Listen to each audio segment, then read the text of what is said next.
Assalamualaikum warahmatullahi wabarakatuh. Salam sejahtera. Tapi selamat lingun latai salam sujud karendem malematan. Nah, kawan Paris Mandiai yang menyukai banyaknya YouTube-nya di Berhentian Income. Saya udah beberapa lama ini nggak bikin YouTube. Nah, sekarang saya mau bikin YouTube karena lagi-lagi heboh-hebohnya nih permasalahan rumah tangga dari satu artis komedian Sule dengan Natalie Roster. Jadi yang saya lihat dalam rumah tangga mereka ini memang sedikit, karena saya lihat sih mereka kemarin waktu dulu saya pernah meramal mereka ini juga, mereka tuh kayaknya beda unsur, jadi beda prinsip, beda energi seperti itu.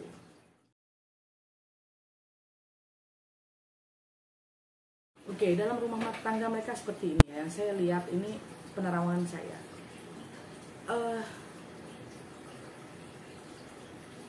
Cara pendekatan Mbak Natalie dengan anak itu sebenarnya sudah sangat luar biasa ya, sudah mulai. Tapi namanya juga seorang perempuan yang belum pernah menjalani rumah tangga dan dia mempunyai anak sambung yang sudah mulai besar, sedikit banyak kan mereka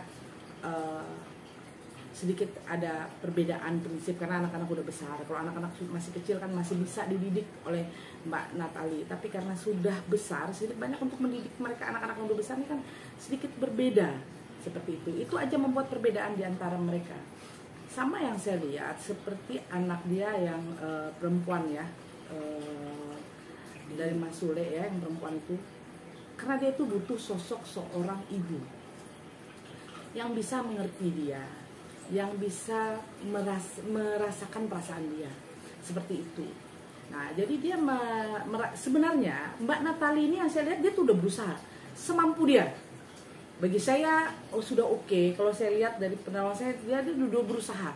Namanya juga seorang perempuan yang belum pernah menikah, setelah itu mengurus anak-anak banyak, sedikit banyak agak sedikit kikuk karena dia belum pernah menjalani rumah tangga seperti itu.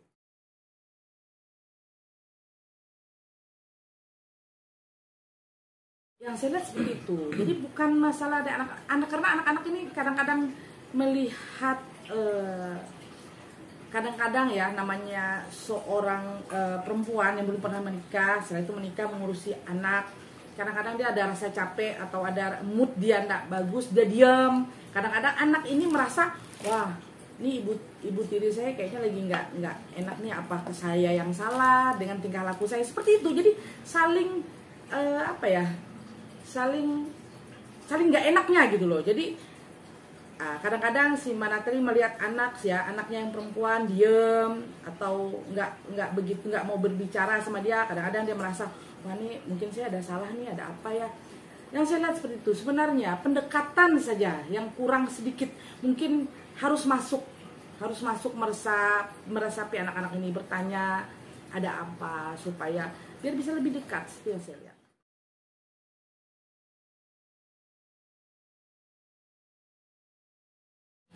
Bukan hilang, namanya seorang laki-laki beda. Laki-laki dengan perempuan tuh beda.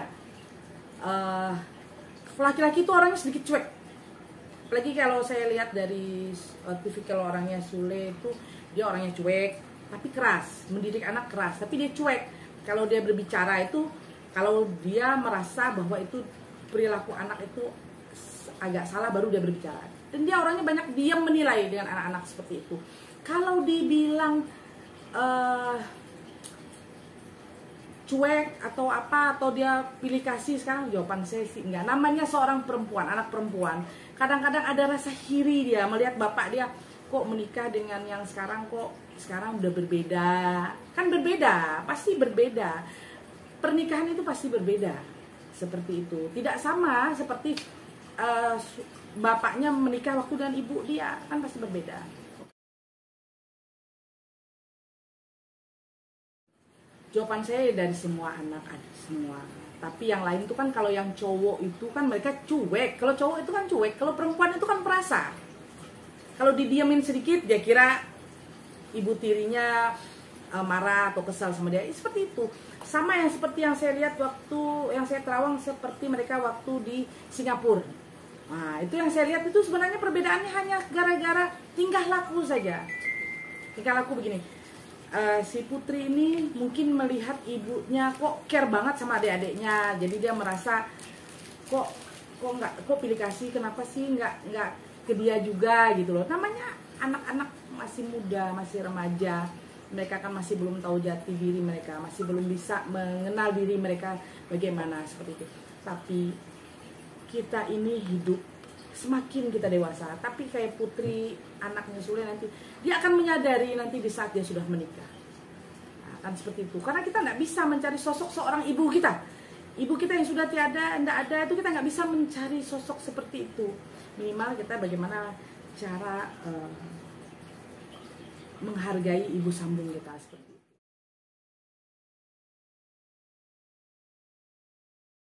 Ada cowok yang paling kecil, yang masih SD ya, yang saya lihat seperti itu. Rasa dia sudah dekat, karena dia merasa dia dari kecil dia sudah tidak ada ibunya kan. Nah, makanya saya bilang, kalau Mbak Natali ini mendapati anak-anak ini di saat mereka masih kecil, mungkin anak-anak bisa dididik dengan gaya caranya Mbak Natali, itu yang saya lihat. Tapi kan anak-anak ini ada yang besar, ada yang sudah besar, sedikit banyak kan berbeda cara didiknya. Kalau anak dia yang paling kecil, anaknya Mas Sule yang paling kecil tuh dekat dengan dia, kan dari kecil dia udah didik, dia bisa merasakan kasih sayang gitu loh. Bukan iri sih, saya susah sih mengatakan. Kadang-kadang rasanya hatinya Mbak Natali, dia merasa kok suaminya tidak begitu care dengan adik-adiknya, begitu loh. Perasaan dia seperti itu.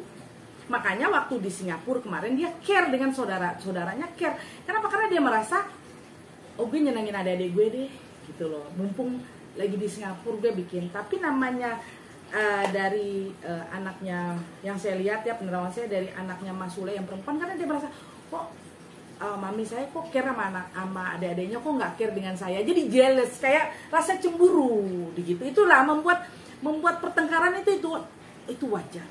Oke, apa ini sebenarnya cuma hanya miskomunikasi aja, lebih butuh pendekatan lagi nih? Itu miskomunikasi, dan mereka hanya untuk pendekatan aja, harus pendekatan seperti itu. Karena kita masuk ke anak-anak yang sudah besar itu kan berbeda. Kita harus menganggap mereka seperti teman, menganggap mereka seperti sahabat, menganggap mereka seperti anak kita. Seperti itu kalau kita udah punya anak yang lebih besar.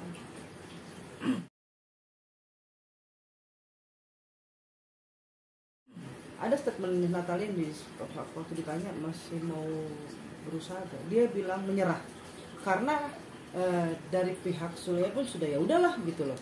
Ya, karena merasa pertengkaran ini, merasa bingung. Kalau saya lihat tuh Mas Sule itu bingung antara satu sisi ini anak, satu sisi istri. Dia bingung memilih bagaimana. Oke, berarti saat ini posisi Sule itu lebih bingung dibanding yang lain seperti itu. Oh, bingung.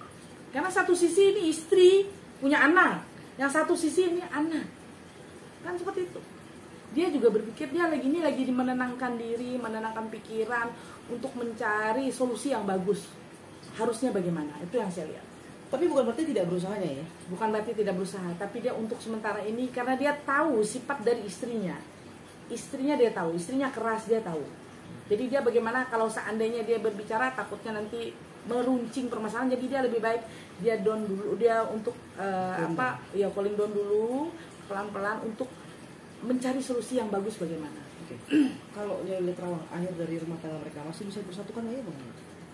Jawaban saya kalau dua-duanya bisa mengurangi ego pasti bisa bersatu.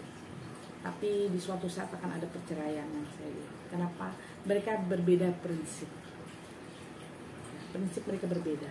Berusaha, tapi ya karena beda prinsip tadi pasti akan ada cekcok lagi, pasti seperti itu. Yang saya lihat dari Natali memang masih mau bersatu apa enggak sih? Atau sudah give up, menyerah gitu? Kalau dibilang menyerah banget sih enggak. Pasti dia berpikir bahwa ini ada anak, kasihan anaknya. Tidak ada seorang perempuan bagaimanapun keadaan rumah tangga bohong kalau tidak ada rasa untuk memperbaiki, itu pasti ada. Kan seperti itu, pasti ada, apalagi dia punya anak. Yang saya lihat begitu. Kadang-kadang dia juga sedih loh, menangis. Apalagi dia melihat anaknya di saat anaknya lagi tidur, tidak ada bapaknya, dia pun menangis. Tidak ada orang tidak menangis, itu yang saya lihat. Tapi ini saya kasih buat siapapun sahabat saya, buat siapapun kita, mau yang perempuan maupun yang laki-laki, di saat kita mau menikah dengan seorang perempuan yang sudah punya anak atau laki-laki yang sudah punya anak, sedikit banyak kita harus merangkul anak-anak ini dulu supaya kita bisa menjalani suatu hubungan rumah tangga dengan suami atau dengan istri, supaya kita bisa langgeng seumur hidup kita, karena kita mau menikah itu sekali seumur hidup. Nah, itu pesan saya. Dan juga seperti Mbak Putri, bagaimanapun cara Mbak Putri bisa menghargai dan bisa menghormati ibu sambung kita, seperti itu juga Mbak Natali, bagaimanapun caranya kita harus merangkul anak-anak kita, anak-anak sambung itu anggaplah seperti anak kita sendiri. Nah, itulah pesan-pesan saya buat siapapun yang sudah mempunyai rumah tangga, yang punya anak tiri atau anak sambung. Kita rangkul anak kita rangkul mereka supaya bisa lebih baik, supaya bisa rumah tangga kita bisa lebih ganggang. Ini sahabat saya, terima kasih banget. Ini pengalaman buat kita semua. Kita ambil hikmahnya dan kita tidak boleh kayak macam mengucapkan sesuatu hal yang tidak bagus tentang rumah tangga dari siapapun, kayak Mas Sule atau siapapun. Kita itu adalah pengalaman buat kita siapapun, karena suatu saat kita siapapun bisa terjadi, siapapun bisa akan terjadi perjalanan rumah tangga seperti itu. Oke, terima kasih banyak sahabat saya. Buat siapapun saya minta maaf bila mana saya salah kata, atau Mas Sule atau Mbak Putri atau Mbak Natali, saya minta maaf. Ini hanya penerawangan. Bila mana saya ada salah kata, salah ucap, minta maaf. Terima kasih banyak. Assalamualaikum warahmatullahi wabarakatuh.